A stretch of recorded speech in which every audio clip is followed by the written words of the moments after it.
હાય નમસ્કાર મિત્રો, હું છું સંદીપ સુરતી. આપ સૌનું સારથી એકેડેમીની ઓફિશિયલ યુટ્યુબ ચેનલ પર સ્વાગત કરું છું. મિત્રો, આ નવેમ્બર મહિનાનું ત્રીજું વીક છે જેનું હું કરંટ અફેર્સ આજે ભણાવીશ. બરાબર, ઓલરેડી નવેમ્બર મહિનાનું પ્રથમ અને સેકન્ડ વીક અપલોડ થઈ ચૂક્યું છે કરંટ અફેર્સ. પ્લીઝ તેને લાઈક કરો, શેર કરો, કમેન્ટ કરો અને જુઓ. એ કરંટ અફેર્સ મેં એ દૃષ્ટિએ જ બનાવેલા છે કે જે તમારી જીપીએસસીની આવનારી બધી જ એક્ઝામમાં પીઆઈ, એસટીઆઈ, ક્લાસ 1, 2, આરએફઓ બરાબર બધી જ પરીક્ષામાં ઇમ્પોર્ટન્ટ રહેશે. ઓકે, તો આજે હું થોડી કરંટ અફેર્સ વિશે તમને માહિતી આપીશ. તો મિત્રો જોડાયેલા રહેજો. Current affairs November 15 to 21. Okay, 14 November સુધી આપણે જોઈ ચૂક્યા છે. પરંતુ આ વિડીયોને સ્ટાર્ટ કરતાં પહેલાં આપણે થોડી કરંટ અફેર્સ વિશેની માહિતી લઈએ. ઓકે, તો સ્ટે કનેક્ટેડ. યસ મિત્રો, મારે તમને એ કહેવાનું છે કે કરંટ અફેર્સ કેમ ઇમ્પોર્ટન્ટ છે. તો કરંટ અફેર્સ જોવા જઈએ તો જીપીએસસી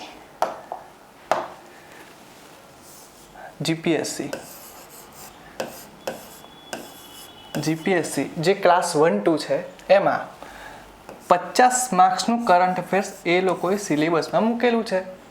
પરંતુ આ 50 માર્ક્સનો આંકડો વધીને 65 આટલા સુધી પણ પહોંચી જાય છે. બરાબર, તો તમે જુઓ કે જીપીએસસીનું મેરિટ કેટલી અટકે છે. જીપીએસસીનું મેરિટ ગઈ વખતે 139 અટક્યું હતું, 139. તો તમે 60માંથી કમસે કમ 40 to 45 માર્ક્સ પણ લાવો કરંટ અફેર્સમાં, બરાબર, થોડી મહેનત કરીને, તો તમારા 139માંથી 45 કે 50 માર્ક્સ સિવાય કમ્પ્લીટ શ્યોર થઈ જાય છે કે કરંટ અફેર્સમાંથી આટલા માર્ક્સ છે. આ થઈ ક્લાસ 1, 2ની વાત. ક્લાસ 3 જેવી એક્ઝામ જેમ કે એસટીઆઈ, ડીવાયએસઓ એની વાત કરીએ તો 200 માર્ક્સનું પેપર હોય છે. એમાં લગભગ 25 માર્કનો એ લોકો રેશિયો રાખે છે કરંટ અફેર્સનો, 25 માર્ક્સનો. જેમ કે જે 2019નું જે ડીવાયએસઓનું પેપર હતું ગયા વર્ષનું, ઓકે, 8-12 જે એક્ઝામ લેવાઈ હતી, તો એ 25માંથી એ લોકોએ બહુ સ્ટેબલ પેપર કાઢ્યું હતું. બધા સેક્શનની અંદરથી 25 માર્ક્સના ક્વેશ્ચન પૂછ્યા હતા. તો બહુ જ સારું પેપર હતું અને હા, ટફ પણ હતું. તો એ 25 માર્ક્સમાંથી તમે કમસે કમ 15 કે 20, ઓકે, બધા ના આવે તો કંઈ વાંધો નહીં, 15 થી 20 ક્વેશ્ચન પણ તમને આવડી જાય તો તમારો 200માંથી લગભગ 100માંથી 4th પાર્ટ કરંટ અફેર્સનો ફિક્સ થઈ ગયો. અને જીપીએસસી ડીવાયએસઓનું મેરિટ ક્યાં એટલે અટક્યું હતું? 72 ફોર મેલ્સ. ઓકે, 72 અટક્યું હતું. તો 72માંથી જો 50 to 20 માર્ક્સ જો આવી શકતા હોય ખાલી કરંટ અફેર્સમાંથી, તો એ બહુ જ બેનિફિશિયલ છે.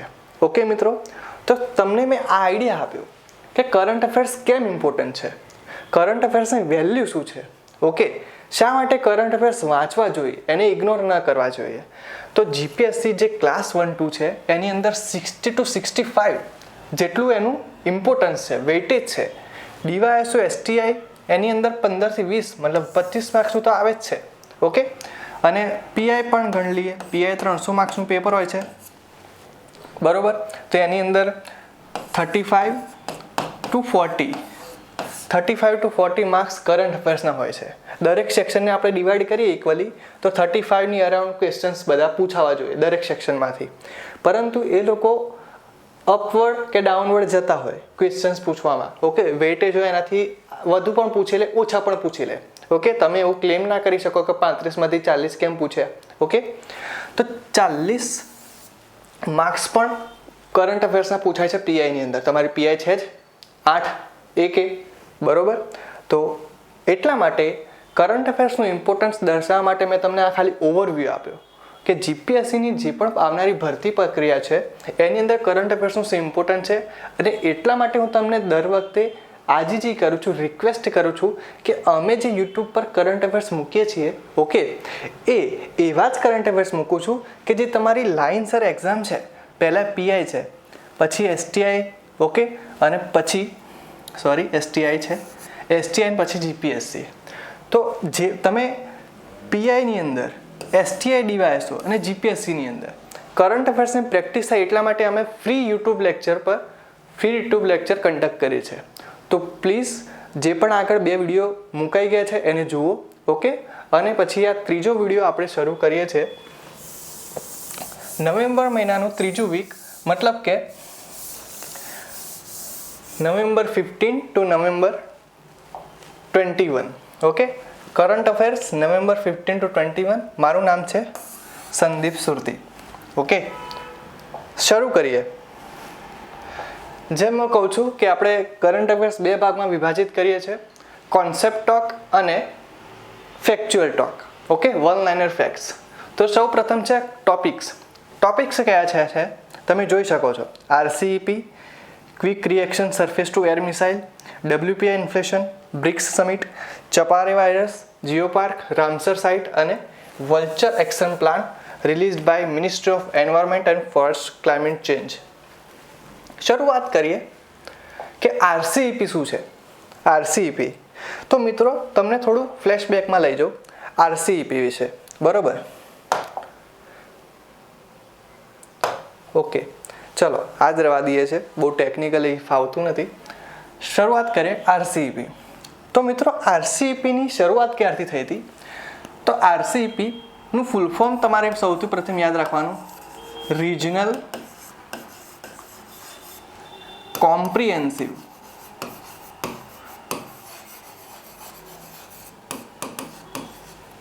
Comprehensive economic partnership.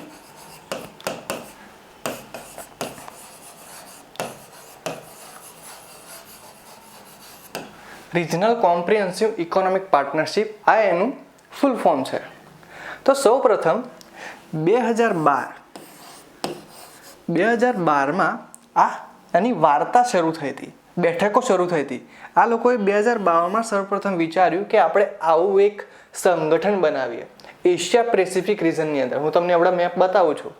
Asia Pacific રિજનની અંદર સૌથી મોટો ટ્રેડ બ્લોક એટલે રિજનલ કોમ્પ્રિહેન્સિવ ઇકોનોમિક પાર્ટનરશિપ, એ બનાવીએ, ઓકે. 2012માં વાર્તા શરૂ થઈ. ભારત પણ તેનો ભાગ હતો વિથ ઇન્ડિયા.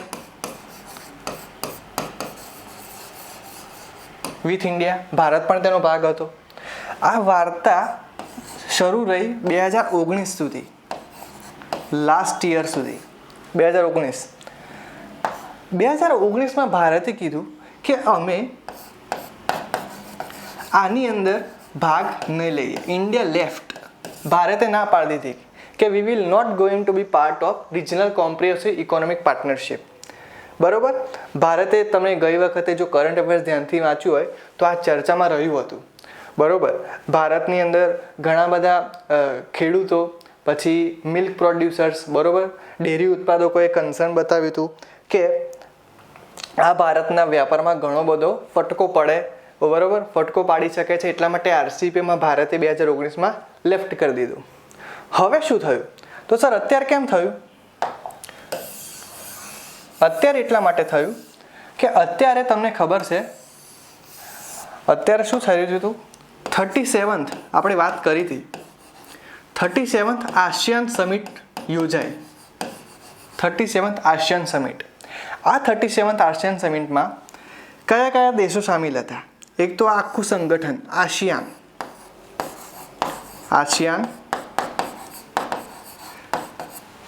બીજા 5 દેશો ચાઇના, ઓસ્ટ્રેલિયા, ન્યુઝીલેન્ડ, બરોબર, સાઉથ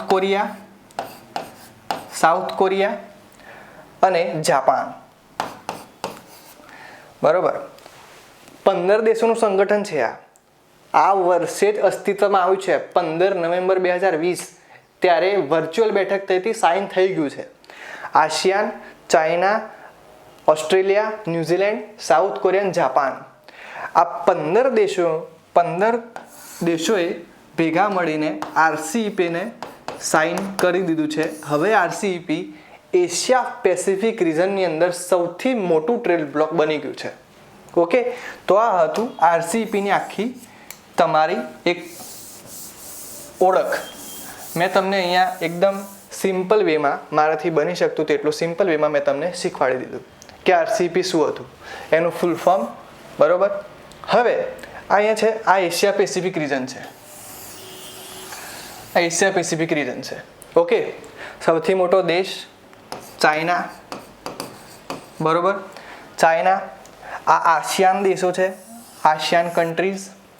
આ છે ઓસ્ટ્રેલિયા, આ છે ન્યૂઝીલેન્ડ, આ છે સાઉથ કોરિયા, આ છે જાપાન. ઓકે, થઈ ગયા 5. 1 2 3 4 5. અને આ આસિયાન કન્ટ્રીઝની અંદર આવેલા 10 દેશો. ઓકે મિત્રો, તો ટોટલ કેટલા થયા? ટોટલ 15. તમને સિમ્પલ ક્લાસ 3નો ક્વેશ્ચન પૂછવો હોય તો રિજનલ કોમ્પ્રિહેન્સિવ ઇકોનોમિક પાર્ટનરશિપમાં કુલ કેટલા દેશો છે? તો 15 દેશો. કેટલા? 15 દેશો છે. 10 આસિયાન અને બીજા China, south Korea, Japan, Australia, New Zealand, total 15 દેશો છે. ઓકે, તો આટલી તો બેઝિક ખબર પડી ગઈ તમને. તો તમને થતું હશે સર ભારત કેમ બાકાત રહ્યું? Why India did not join it? તો ભારત એટલા માટે બાકાત રહ્યું કે તમે આખું રીજન જુઓ, આખો એશિયા પેસિફિક રીજન જુઓ. આ સંગઠનની અંદર સૌથી મજબૂત કોણ છે? ચાઇના. સૌથી મજબૂત ચાઇના છે. ચાઇનાની અંદર તમને પહેલેથી જ ખબર છે કે મેન્યુફેક્ચરિંગ ઇન્ડસ્ટ્રીઝ, મેન્યુફેક્ચરિંગ બહુ સસ્તું છે, ચીપ પ્રોડક્શન થાય છે ત્યાં, બરોબર. હવે એ ચીપ પ્રોડક્શન ભારત જો જોઈન થઈ જાત તો એ ચીપ પ્રોડક્ટ્સ ચાઇના ભારતની અંદર વેચવાનું ચાલુ કરે. કારણ કે આરસીપીનો સૌથી મોટો પ્લસ પોઈન્ટ શું હતો આ દેશો માટે કે આંતરિક વ્યાપાર, દેશો વચ્ચે આંતરિક વ્યાપાર જે થાય ને એ ડ્યુટી ફ્રી થશે. તો ભારત ચાઇનાથી આવતા માલ ઉપર જો ડ્યુટી લગાવે જ નહીં તો ચાઇના તો ભારતનું બજાર ચાઇનીઝ પ્રોડક્ટથી ભરી દે. તો ભારતના જે સ્થાનિક લોકો હોય, ડોમેસ્ટિક ઇન્ડસ્ટ્રીઝ, એ ક્યાં જાય? એને બચાવવું તો પડે ને. સરકારની જવાબદારી છે ભાઈ કે સ્થાનિક વ્યાપારીઓને આંતરિક જે ટ્રેડ ચાલી રહ્યા હોય એનાથી બચાવે, પોતાના સ્થાનિક નાગરિકોને બચાવે. તો સર તમે તો હમણાં કીધું કે ડેરી ઉત્પાદકોએ પણ વિરોધ જમાવ્યો હતો. તો ડેરી ઉત્પાદકોએ કેમ વિરોધ કર્યો? તો એનું એક કારણ છે ન્યૂઝીલેન્ડ. ન્યૂઝીલેન્ડ વિશ્વ કક્ષાએ ડેરી પ્રોડક્શન માટે જાણીતું છે. એની ડેરી ઉત્પાદકતા, ક્ષમતા અને બધું જ સૌથી વધુ છે ન્યૂઝીલેન્ડનું.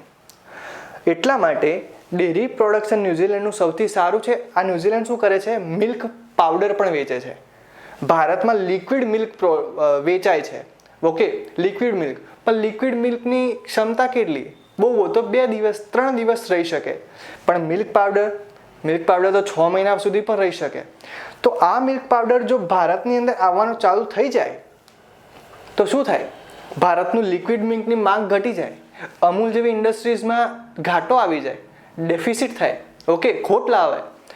માટે ન્યૂઝીલેન્ડના આવા જે બી 15 દેશની અંદર જે બી ક્ષમતા છે એ ક્ષમતાઓથી ભારતને બચાવવા માટે ભારતે કીધું કે અમે જ્યાં સુધી ભારત તરફી નીતિ નહીં લાગે આરસીપીમાં ત્યાં સુધી ભારત જોઈન નહીં કરે.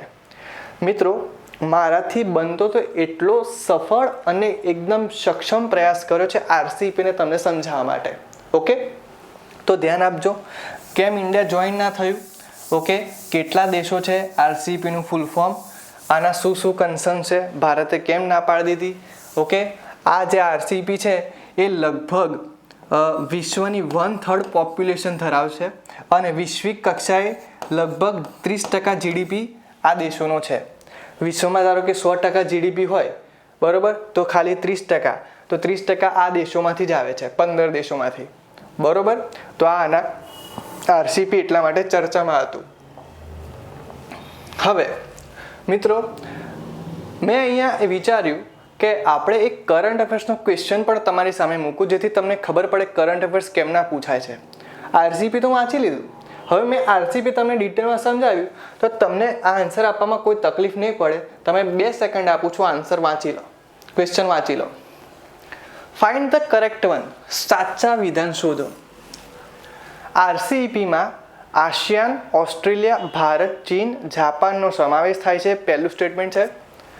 આરસીઈપીની વાર્તા 2012માં શરૂ થઈ હતી, સેકન્ડ સ્ટેટમેન્ટ.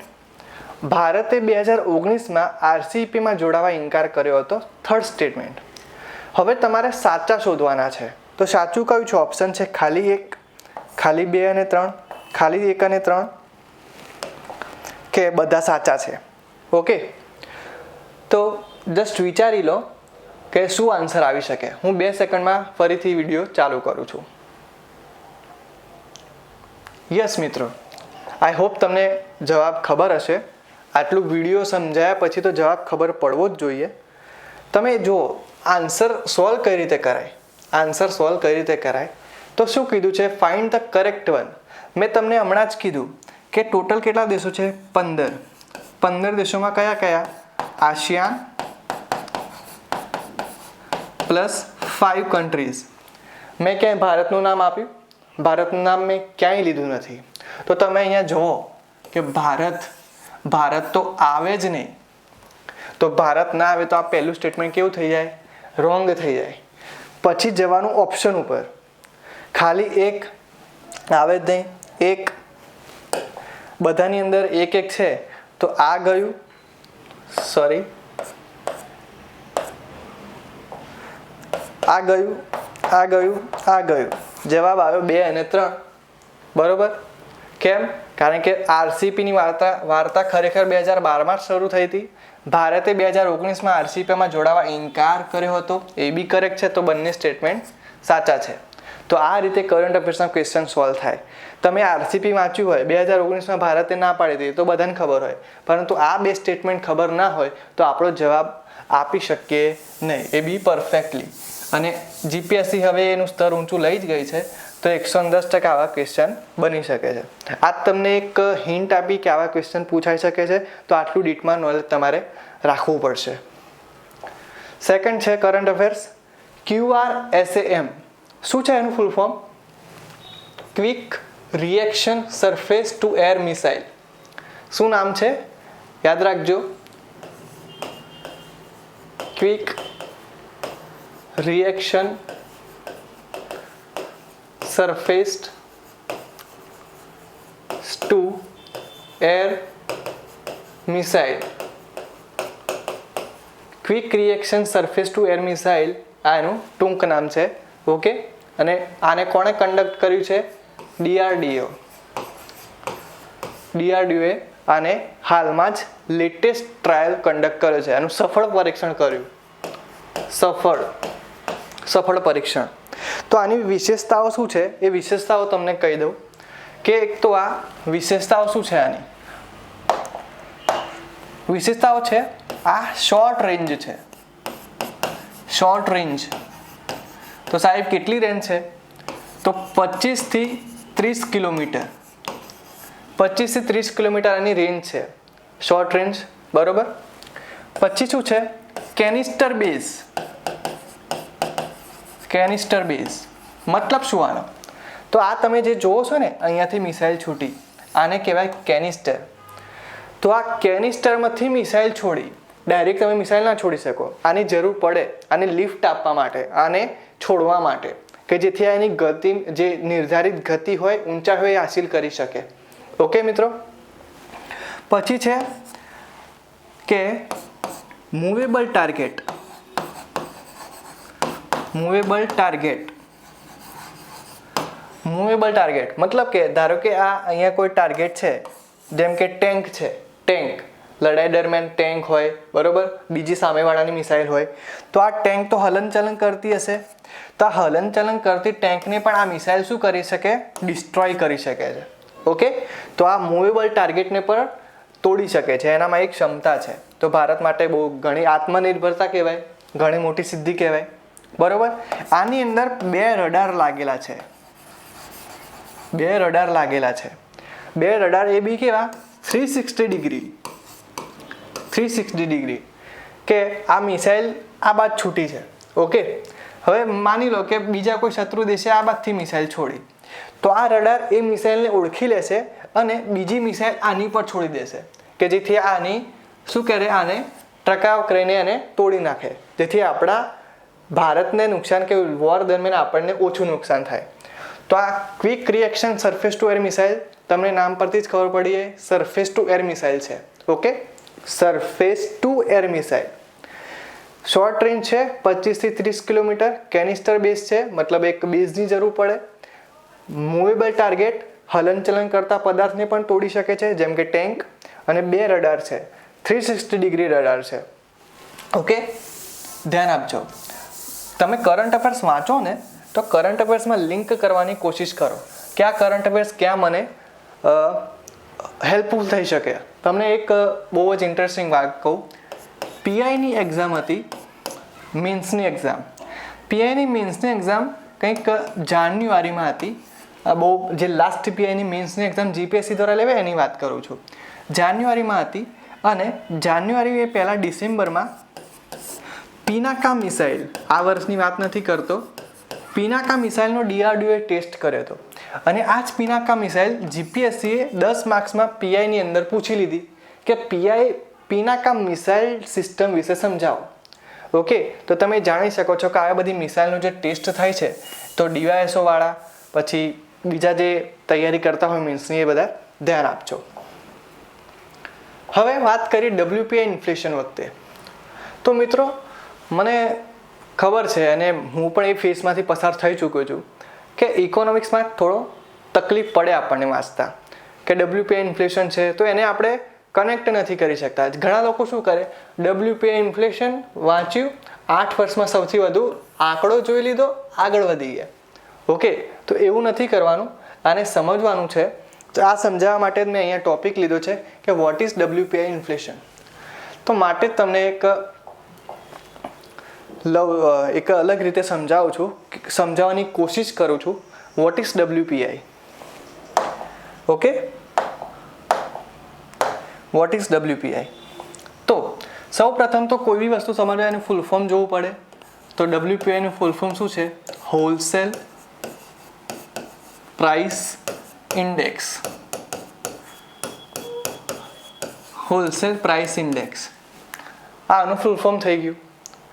તો બીજું વસ્તુ આવે કે કોણ બહાર પાડે છે હોલસેલ પ્રાઇસ ઇન્ડેક્સ? કોણ બહાર પાડે છે?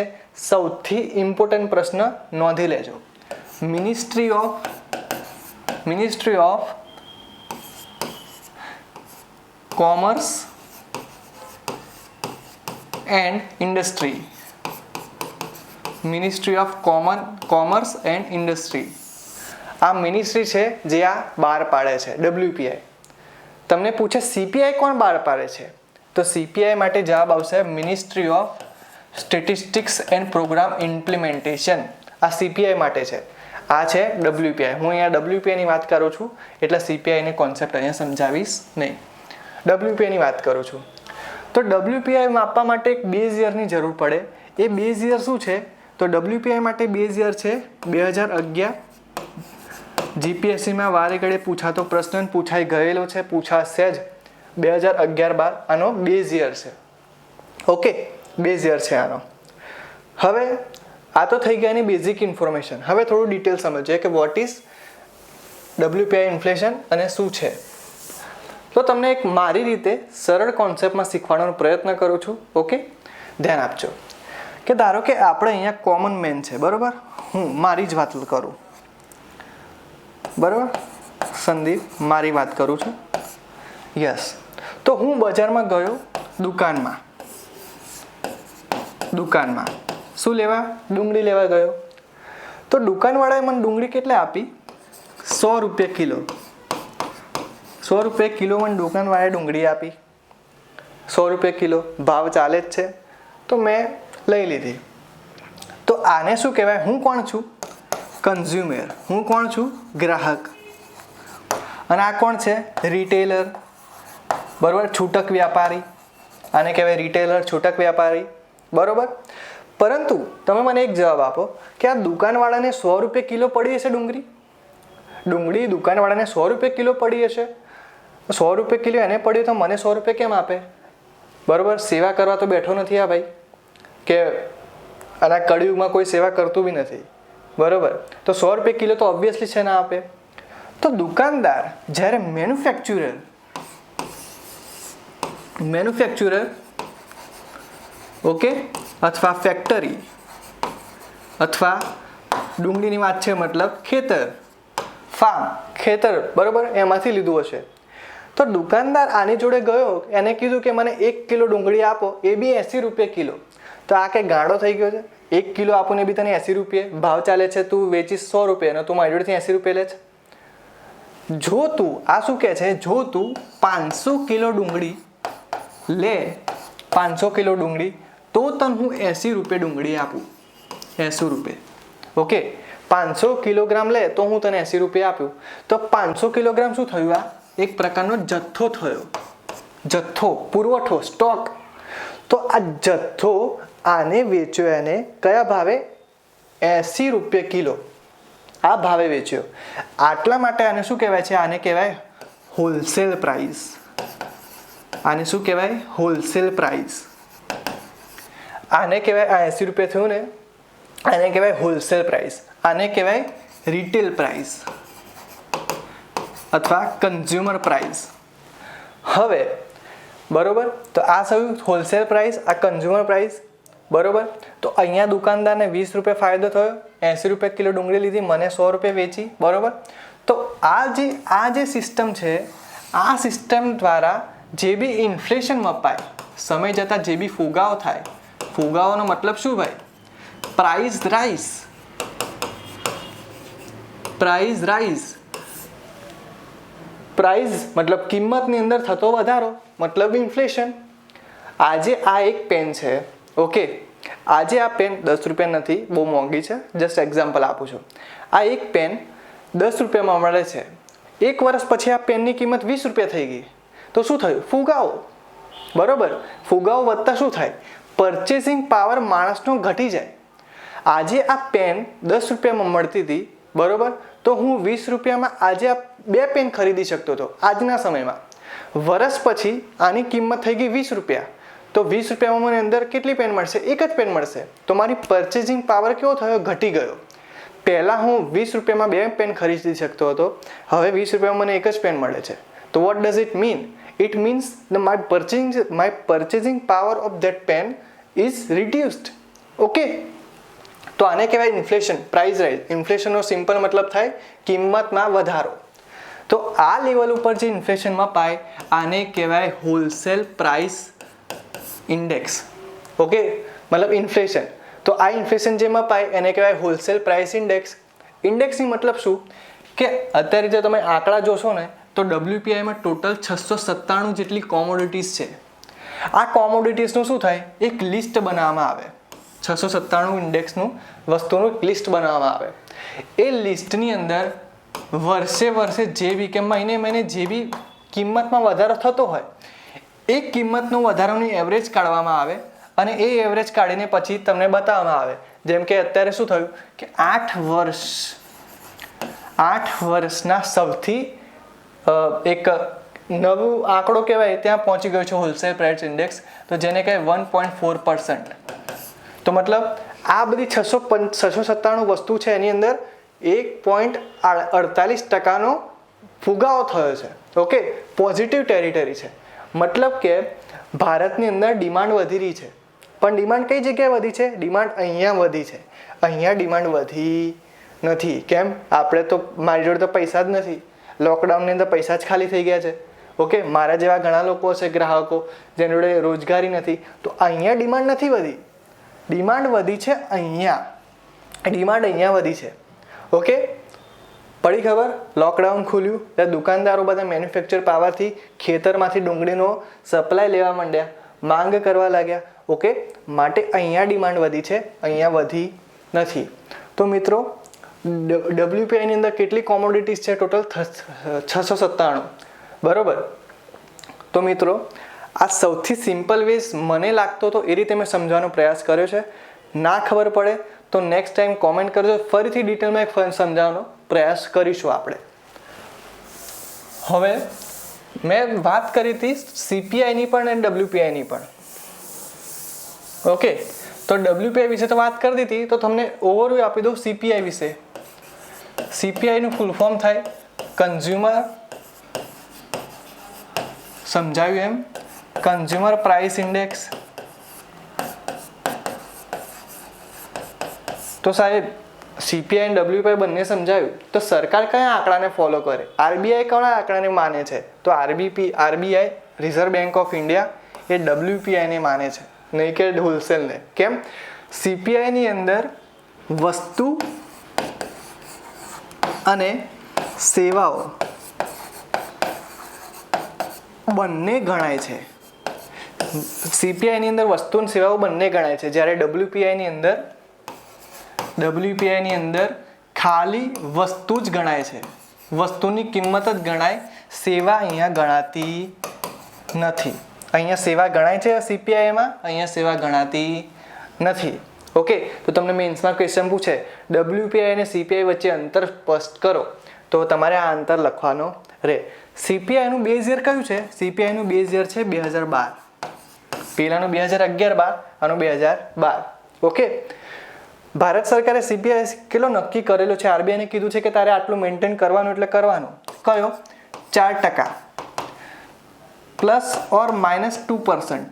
મતલબ રેન્જ કેટલી છે? 2% થી 6% મેન્ટેન કરવાનું. ઓકે, આ આટલી ભારત સરકારે રેન્જ આપેલી છે. આ ઇકોનોમિક્સનો થોડો નાનો કોન્સેપ્ટ હતો, મને લાગ્યું તમને કહેવા જેવું, એટલા માટે મેં તમને કહી દીધું. ઓકે, ઇમ્પોર્ટન્ટ કોન્સેપ્ટ છે, ઇકોનોમિક્સમાં પૂછાતો જ છે. તો શું હતું ઇન્ફ્લેશન? મેં તમને કહી દીધું ઇન્ફ્લેશનનો મતલબ શું, WPI શું છે. 8 વર્ષમાં સૌથી વધુ 1.48% ઓક્ટોબરમાં નોંધાયો. ઓક્ટોબરમાં કેમ નોંધાયો? એનું કારણ હતું કે ઋતુઓના કારણે, કારણ કે તહેવારની સિઝન હતી, દિવાળી, ધનતેરસ, એના માટે. તો બીજું કોઈ ઝાઝું વધુ નથી શીખવાડવાનું. હવે વાત છે બ્રિક્સ સમિટ. બ્રિક્સને પણ સમજાવું થોડું ડિટેલમાં. તો ધ્યાન આપજો, બ્રિક્સ સૌથી પહેલા કોન્સેપ્ટ આપ્યો તો 2001માં. કોણે? જીમ ઓ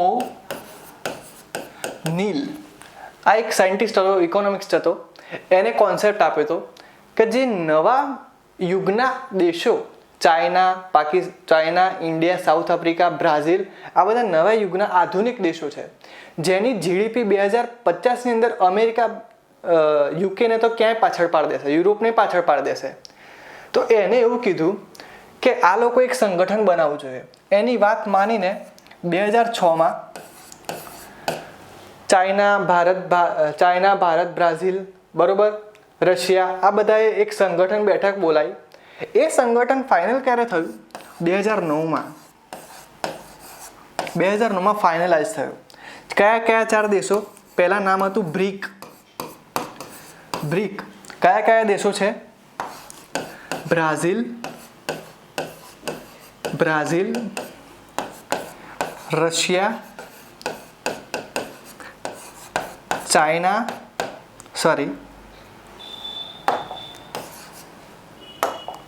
ઇન્ડિયા અને ચાઇના. પહેલા 4 દેશો મળ્યા, 2009માં બેઠક બોલાવીને સંગઠનની સ્થાપના કરી. સંગઠનનું નામ રાખ્યું brick, BRIC. B for Brazil, R for Russia, I for India and C for China. Okay, પછી 2010માં આ લોકોએ શું કર્યું? એક નવો દેશ એડ કર્યો. કયો? South Africa. તો સાઉથ આફ્રિકા નવો દેશ એડ કર્યો, મતલબ આની અંદર નવો દેશ એડ થયો જેનું નામ હતું સાઉથ આફ્રિકા. સાઉથ આફ્રિકાનો S જોડાયો, મતલબ આનું નવું સંગઠન નામ શું પડ્યું? બ્રિક્સ. સાઉથ આફ્રિકાનો S લાગી ગયો. આની હતી હિસ્ટ્રી, બરોબર, જે તમે ગણો એ હિસ્ટ્રી ગણો, ઓવરવ્યૂ ગણો. ઓકે, આનું ઇન્ટ્રોડક્શન હતું બ્રિક્સનું. તો અત્યારે શું થયું? કરંટ અફેર્સમાં શું હતું? તો બ્રિક્સ સમિટ, 12મી બ્રિક્સ સમિટ યોજાઈ. આનું હેડ કોણ હતું? કોણે યોજી? તો રશિયાએ વર્ચ્યુઅલી બેઠક કન્ડક્ટ કરી. બરોબર, કયા દેશો છે? Russia, China, India, Brazil, okay, south Africa. Russia અને બ્રિક્સની વાત કરું તો હજુ થોડી વાત કરું બ્રિક્સ વિશે. તો બ્રિક્સની પછી દેશોએ શું કર્યું? બ્રિક્સ દેશોએ 2014માં એક બેંક બનાવી જેનું નામ હતું new development bank, new development bank. આનું બીજું નામ છે BRICS development bank. BRICS development bank. આનું બેઝ કેપિટલ મતલબ ઓછામાં ઓછા પૈસા કેટલા હતા આની જોડે, ક્યાંથી શરૂ કરાઈ? $50 બિલિયન. આનું બેઝ કેપિટલ છે. આટલા સિસ્ટમમાં પૈસા તો રહેવા જ જોઈએ. આ ન્યૂ ડેવલપમેન્ટ બેંક કરે છે શું? તો ન્યૂ ડેવલપમેન્ટ બેંક શું કરે? ઇન્ફ્રાસ્ટ્રક્ચરને ડેવલપ કરવા માટે લોન આપે આ 5 દેશોને. ઓકે, 5 દેશોને ઇન્ફ્રાસ્ટ્રક્ચર ડેવલપ કરવા માટે લોન આપે. જો તમે કરંટ અફેર્સ રેગ્યુલરલી વાંચતા હોય તો મેં કીધું હતું કે ડોટ્સ કનેક્ટ કરવાના, એકબીજા જોડે કનેક્ટ કરવાનો. તો ન્યૂ ડેવલપમેન્ટ બેંક આવી તો તાજેતરમાં જ ન્યૂ ડેવલપમેન્ટ બેંકે ભારતને દિલ્હી, ગાઝિયાબાદ અને મેરઠ એક્સપ્રેસ હાઈવે માટે $500 મિલિયન લોન આપી છે. આને કહેવાય કરંટ અફેર્સનું કનેક્શન. મેં તમને ન્યૂ ડેવલપમેન્ટ બેંક ભણાવી એની જોડે મેં કરેક્ટ કરી દીધું હાલનું કરંટ અફેર્સ, મતલબ દિલ્હી, ગાઝિયાબાદ, મેરઠ એક્સપ્રેસ હાઈવેને માટે બનાવવા માટે ભારતને ન્યૂ ડેવલપમેન્ટ બેંકે $500 મિલિયન લોન આપી છે. તો આ થઈ ગયું આનું કરંટ અફેર્સ. ઓકે, રશિયાએ જો કરંટ અફેર્સમાં એવું ના પૂછાય જીપીએસસીમાં કે તાજેતરમાં બ્રિક્સ સમિટ કોને હોસ્ટ કરી, તો કે જવાબ આવે રશિયાએ, એવું ના પૂછાય. પરંતુ ક્વેશ્ચન મેં તમને આરસીપીમાં જે બતાવ્યો એવો ક્વેશ્ચન ડિટેલમાં બની શકે છે આના ઉપરથી, બ્રિક્સ ઉપરથી. Okay, I hope it is clear to you. પછી વાત કરીએ છાપારે વાયરસ છે તમે કહો. Okay, pronunciation gap. યસ, તો સૌથી પહેલાં ક્યાં ડિસ્કવર થયો હતો? તો સૌથી પહેલાં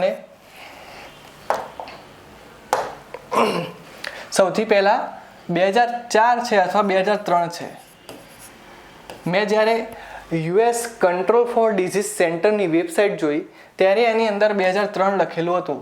બરાબર, હવે તમારી ઈચ્છા છે કે તમે 2003 ગણો કે 2004 ગણો, વેરિએશન થોડું રહેશે. આ આંકડો મેં US centre for disease control ઉપરથી લીધેલો છે. ઓકે, પહેલી વખત ક્યારે દેખાયો? 2003માં. ક્યાં દેખાયો? બોલિવિયા. ઓકે, આફ્રિકન કન્ટ્રીઝ છે બોલિવિયા, ત્યાં દેખાયો હતો. આ વાયરસ છે 2019ની અંદર ફરીથી દેખાયો, વચ્ચે પાછો ગાયબ થઈ ગયો, 2019માં ફરીથી દેખાયો. અત્યારે શું કરંટ અફેર્સ છે? તો આ વાયરસનું હ્યુમન ટુ હ્યુમન ટ્રાન્સમિશન દેખાવા મળ્યું છે. US department for centre for disease કંટ્રોલે એવું કીધું કે આ વાયરસ હ્યુમન ટુ હ્યુમન પણ ટ્રાન્સમિટ થઈ શકે છે. કોના દ્વારા ફેલાય છે? ઉંદર, રેટ્સ દ્વારા ફેલાય છે. ઓકે, રેટ્સ દ્વારા ફેલાય છે, ઉંદર દ્વારા ફેલાય છે. કોના સંપર્કમાં આવવાથી? બોડીલી ફ્લુઇડ્સ મતલબ બોડી ફ્લુઇડ્સ. તમે બોડી ફ્લુઇડ જેમ કે લાળ, સીમન સેમ્પલ, મતલબ સેક્સ્યુઅલ ઇન્ટરકોર્સ કરવાથી પણ ફેલાય છે આ વાયરસ. ઓકે, તો આ થોડું એનું કરંટ અફેર્સ હતું. અત્યારે શું થયું છે? હ્યુમન ટુ હ્યુમન ટ્રાન્સમિશન આનું દેખાયું છે, એટલા માટે આ કરંટ અફેર્સ હતું. આ ઇબોલા જેવો જ વાયરસ છે. ઓકે, ઇબોલા વાયરસ જેવો જ વાયરસ છે. જેમ આને શું થાય? હેમરેજિક ફીવર માટે જવાબદાર છે આ વાયરસ. ઓકે, તો આ એનું કરંટ અફેર્સ હતું. એટલા માટે મેં સાયન્સ અને ટેકનું રિલેટેડ કરંટ અફેર્સ છે આ. હવે વાત છે જીઓ પાર્ક. જીઓ પાર્ક શું છે? તો જીઓ પાર્કનો મતલબ થાય, શબ્દને તોડતા શીખો. જીઓ મતલબ થાય જીઓનો મતલબ થાય પૃથ્વી રિલેટેડ, પૃથ્વીના ભૂમિ સ્વરૂપ રિલેટેડ. અને પાર્ક કેમ બનાવીએ આપણે? કોઈ બી વસ્તુને સંરક્ષિત કરવા, જેમ કે national park. Okay, wildlife sanctuary. National park કેમ બનાવે? એનિમલ્સ, પ્રાણી જગતને બચાવવા માટે. તો એવી રીતે આ પૃથ્વીના ભૂમિ સ્વરૂપને બચાવવા માટે, એને સંરક્ષિત કરવા માટે પાર્ક બનાવાશે, જેનું નામ છે જીઓ પાર્ક. એને શું કહેવાય છે? જીઓ પાર્ક. પૃથ્વી પરના ભૂમિ સ્વરૂપે જેને સંરક્ષિત કરવું હોય, ટકાઉ વિકાસ કરવો હોય, એના માટે મૂળ સ્વરૂપમાં બનાવી રાખવું. ઓકે, જેવું છે એને એવી રીતે સંરક્ષિત કરવું, એના માટે જીઓ પાર્ક છે. તો તમે જીપીએસસીમાં ક્વેશ્ચન પૂછે કે જીઓ પાર્ક જે તાજેતરમાં ચર્ચામાં હતું એને સંબંધિત, એને સંરક્ષિત કરવા માટે કાર્ય કરતી સંસ્થા કઈ છે? ઓકે, હું તમને 4 ઓપ્શન આપું છું, આન્સર લખજો નીચે, જવાબ આપી જ દઈશ. યુનેસ્કો, યુનિસેફ, WTO કે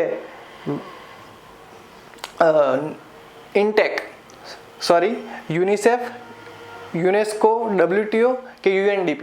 આ 4માંથી તમારો આન્સર શું છે કમેન્ટ કરજો. પછી છે પૃથ્વીની ભૌગોલિક વિવિધતા જાળવવા માટે છે આ.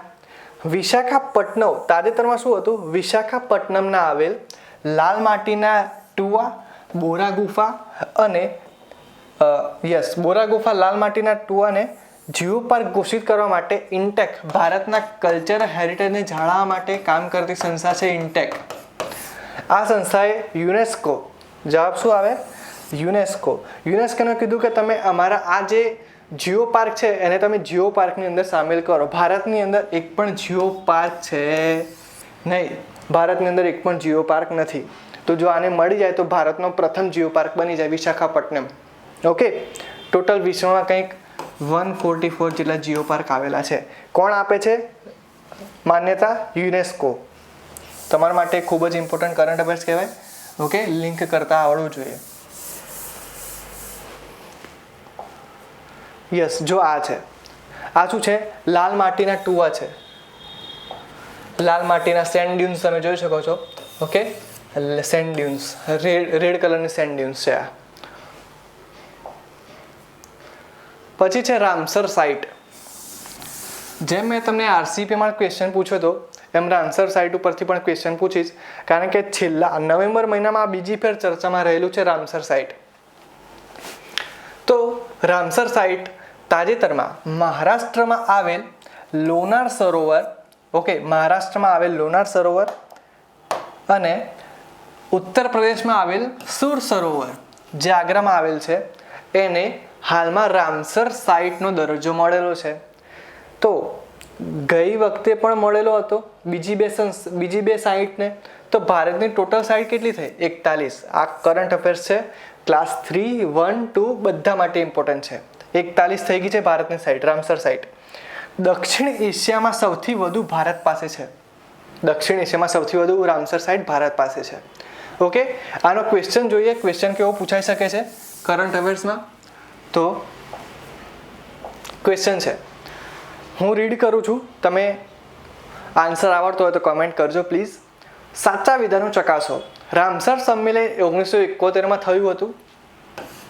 ઓકે, મતલબ હજુ તમારે ચેક કરવાનું છે સાચું છે ખોટું.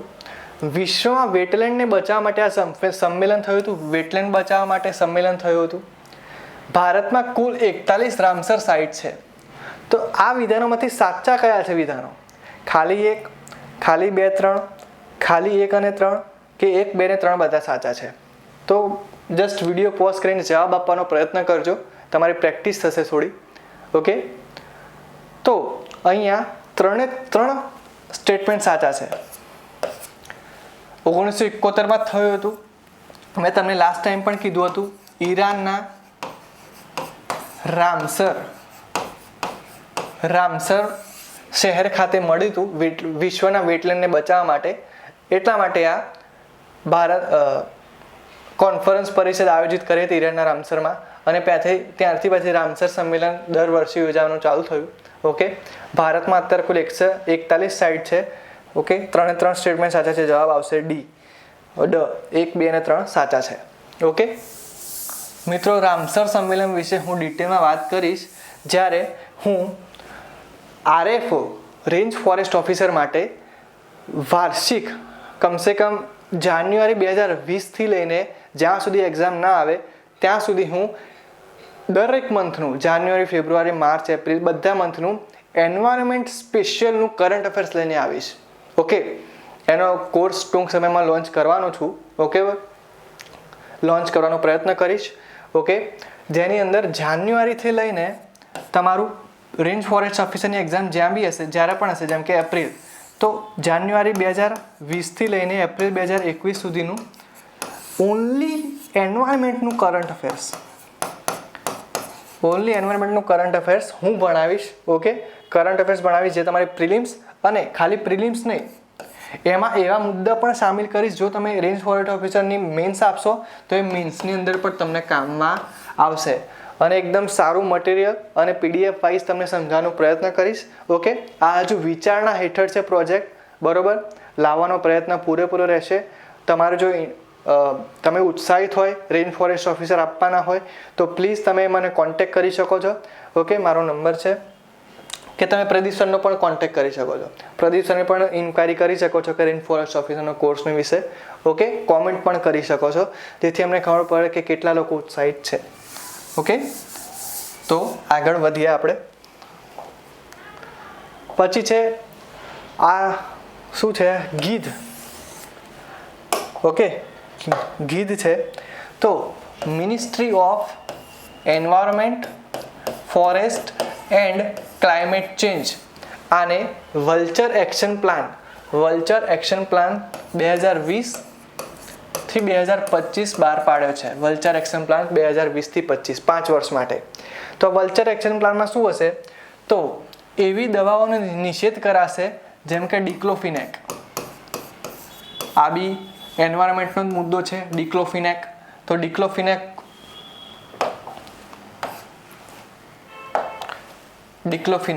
બરોબર, જે ડિક્લોફિનેકની દવાઓના કારણે અત્યારે ગીધની સંખ્યા બહુ ઘટી ગઈ છે. એ ડિક્લોફિનેક જેવી દવાઓ અત્યારે આપણે નિષેધ કરીશું, એનો ઉપયોગ ટાળીશું. પછી શું છે કે રેસ્ક્યુ સેન્ટર્સ બનાવાશે ભારતમાં. વલ્ચર બચાવવા માટે, ગીધને બચાવવા માટે એને રેસ્ક્યુ સેન્ટર બનાવશે. 4 સેન્ટર બનાવશે, કંઈક 4 સેન્ટર ભારતની અંદર. ઓકે, અને આવી દવાઓ કે જેનાથી ગીધને નુકસાન થાય છે એનો મિનિમમ ઉપયોગ કરાશે. ઓકે, અને ગીધને બચાવવાનો પૂરેપૂરો પ્રયત્ન કરાશે. તો આ વલ્ચર એક્શન પ્લાન છે. કરંટ અફેર્સમાં હતું એટલે મેં પૂછી લીધું, તમને કહી દીધું. યસ, તો અહીંયા આપણા પૂરા થયા વન લાઇનર કરંટ અફેર્સ. હવે આપણે શરૂ કરીએ, અહીંયા પૂરા થયા આપણા કોન્સેપ્ટ ટોક. અહીંયા આપણે શરૂ કરીએ one liner current affairs, one liner fact. તો વન લાઇનર ફેક્ટ શું છે? ઓકે, વન લાઇનર ફેક્ટ મેં બહુ બધી જગ્યાએથી કરેક્ટ કરીને તમને અહીંયા મૂક્યા છે. તો તમારે આઈ થિંક, મને એવું લાગે છે કે આ વાંચ્યા પછી બીજી કોઈ જગ્યાએ જવાની જરૂર પડશે નહીં. પરંતુ છેલ્લે મહેનત તમારી જ છે, અમે તમને હાથ આપીએ. ઓકે, તમારે મહેનત તો કરવી જ પડશે, કરંટ અફેર્સ વાંચવા જ પડશે. હું તમને કરંટ અફેર્સ ઇઝીલી સમજાવી શકું છું. ઓકે, પરંતુ એને છેલ્લે નજર તો તમારે મારવી જ પડશે. ઓકે, ધ્યાન આપજો. પ્રથમ શું છે, પ્રધાનમંત્રી નરેન્દ્ર મોદીજીએ આમનું વિજય વલ્લભ સુરીશ્વરજીની 151 ઇંચની મૂર્તિ રાજસ્થાન, ક્યાં? રાજસ્થાનમાં અનાવરણ કર્યું. 151 મીન્સ કેમ 151? કારણ કે 151મી એમની જન્મ જયંતિ હતી. અત્યારે જન્મ જયંતિ હતી એટલા માટે 151 ઇંચની મૂર્તિનું અનાવરણ કર્યું રાજસ્થાનમાં. આમનો જન્મ ક્યાં થયો હતો? યાદ રાખજો, ગુજરાતમાં થયો હતો જન્મ. પ્રધાનમંત્રીનો નહીં, વિજય વલ્લભ સુરીશ્વરજીનો. ઓકે, 1870માં. અને એમને મહાવીર સ્વામીના ફોલોવર હતા, જે જૈન તીર્થંકર હતા. કયો ધર્મ પાળતા? જૈન ધર્મ. જૈન ધર્મમાં ફેલાવાનો આમનો ઘણો મોટો હાથ છે. ઓકે, તો આ કરંટ અફેર્સ હતું. પછી છે 2018ના રિપોર્ટ પ્રમાણે અરુણાચલ પ્રદેશ. ઓકે, અરુણાચલ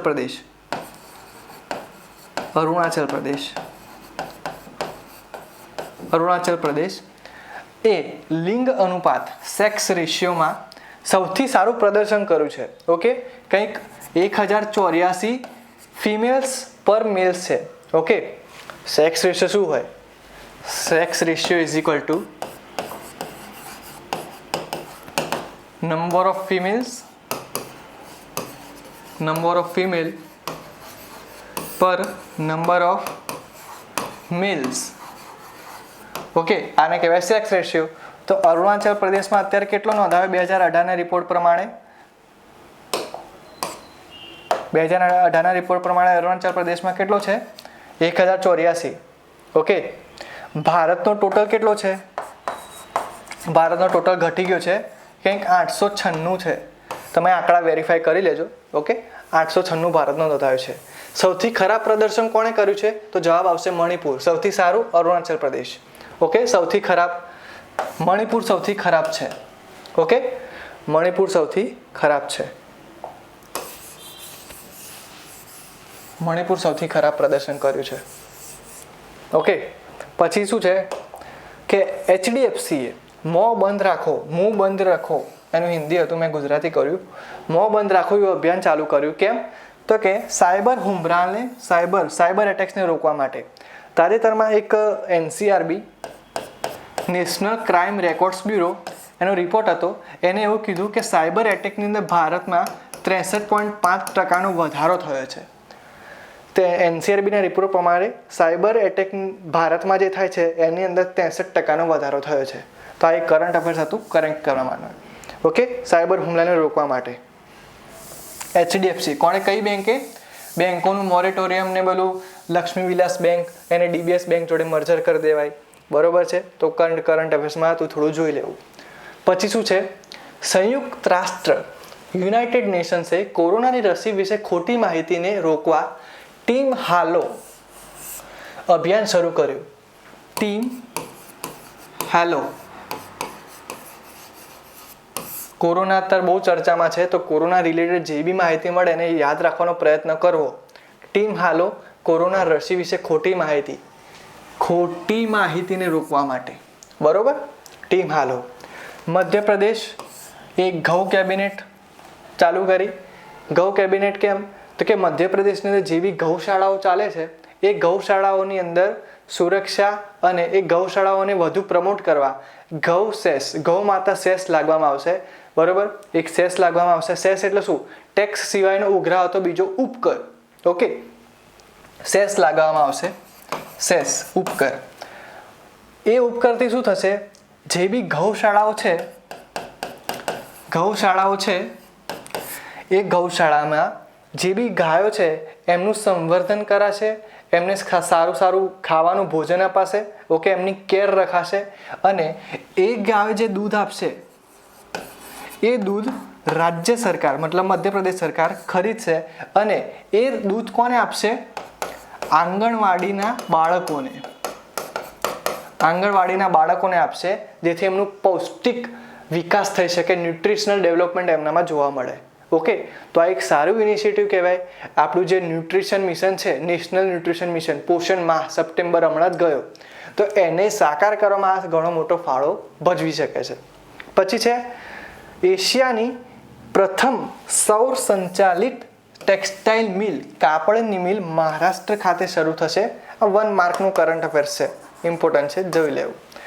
વિશ્વ શૌચાલય દિવસ ક્યારે ઉજવાયો? 19 નવેમ્બર. વિશ્વ શૌચાલય દિવસ 19 નવેમ્બર. ઓકે, એની થીમ યાદ રાખવાની છે. થીમ કઈ છે? ટકાઉ સ્વચ્છતા મતલબ સસ્ટેનેબલ સેનિટેશન અને ક્લાઇમેટ ચેન્જ. આ એની થીમ છે, યાદ રાખવાની, પૂછાય જ છે. પછી છે ઓપરેશન વાર્પ સ્પીડ. અમેરિકામાં શરૂ થયું હતું. ક્યાં શરૂ થયું હતું? અમેરિકામાં. ઓપરેશન વાર્પ સ્પીડ શું હતું કે એપ્રિલમાં જેમ કોરોના વધી રહ્યો હતો તો અમેરિકાએ શું કીધું કે આપણે રસીનું ડેવલપમેન્ટ વધુ ફાસ્ટ કરીએ, ડેવલપ કરીએ, બરોબર, પ્રોડક્શન વધારીએ, સંશોધન કરીએ. એના માટે અમેરિકામાં વાર્પ સ્પીડ નામનું ઓપરેશન શરૂ કરાયું હતું. ઓકે, વાર્પ સ્પીડ ઓપરેશન અમેરિકામાં જોવા મળ્યું. કોના રિલેટેડ છે? Corona related. એટલા મેં અહીંયા લઈ લીધું. શું હતું બીજું કરંટ અફેર્સ? કે ભારતના AI આર્ટિફિશિયલ ઇન્ટેલિજન્સ આધારિત કોમ્પ્યુટર, નામ યાદ રાખવાનું, પરમસિદ્ધિ. આ પરમસિદ્ધિ જે AI આધારિત કોમ્પ્યુટર છે, સુપર કોમ્પ્યુટર છે, એને વિશ્વના ટોપ 500 કોમ્પ્યુટરમાં 63મો નંબર પ્રાપ્ત થયો છે. મતલબ ભારતનું આ કોમ્પ્યુટર ટોપ 100ની અંદર સામેલ છે. મતલબ આ ફાસ્ટેસ્ટ છે. ટોપ 100 ફાસ્ટેસ્ટ સુપર કોમ્પ્યુટરમાં ભારતનો પરમસિદ્ધિનો સમાવેશ કરાયો છે. ઓકે, વિશ્વ મત્સ્યપાલન દિવસ 21 નવેમ્બરે ઉજવાયો. મત્સ્યપાલન આપણા માટે એગ્રીકલ્ચરની એક એલાઇડ એક્ટિવિટી છે જે ઇમ્પોર્ટન્ટ છે ફાર્મર ઇન્કમને ડબલ કરવા માટે. પછી ભારત અને થાઈલેન્ડ વચ્ચે કોર્પેટ નામની કવાયત યોજાઈ. એક્સરસાઇઝ જે બધા મિલિટરી એક્સરસાઇઝની યોજે છે ને એ રીતે કોર્પેટ નામની એક્સરસાઇઝ યોજાઈ. ક્યાં યોજાઈ? અંદમાન સીમાં, અંદમાન દરિયામાં યોજાઈ. હવે જો અહીંયા આપણું ઓક્ટોબરનું ત્રીજા વીકનું 15થી 21 નવેમ્બર સુધી જે પણ કરંટ અફેર્સ હતું એ મેં અહીંયા પૂરું કર્યું. ઓકે, હવે નેક્સ્ટ આપણે જોઈશું ઓક્ટોબરનું 4th વીક. ઓકે, 22થી લઈને 29 જે ડેટ છે એની અંદર જે પણ ઇમ્પોર્ટન્ટ કરંટ અફેર્સ બન્યા છે એ આપણે નેક્સ્ટ વિડીયોમાં જોઈશું. પ્લીઝ ફ્રેન્ડ્સ, વિડીયો થોડો લાંબો બને છે, કોઈ જ વાંધો નહીં, પરંતુ તમને નોલેજ કેટલું મળે છે એની ઉપર તમારે ધ્યાન રાખવું જોઈએ. ઓકે, અને જો વિડીયો ગમે તો પ્લીઝ લાઇક કરો, શેર કરો, સબસ્ક્રાઈબ કરો. તમારો પ્રેમ, તમારો સ્નેહ છે એના રૂપે અમને પેમેન્ટ આપો. ઓકે, તમારું પેમેન્ટ કરવું જ પડશે. ઓકે, તમારામાં એથિક્સ છે, કમસે કમ જીપીએસસીના મીન્સની અંદર એથિક્સ નામનો પોર્શન પણ છે. જો નૈતિકતા છે તો વિડીયો ગમે છે તો એને લાઇક પણ કરવી તમારી ફરજ છે. ઓકે, તો please share, subscribe and comment.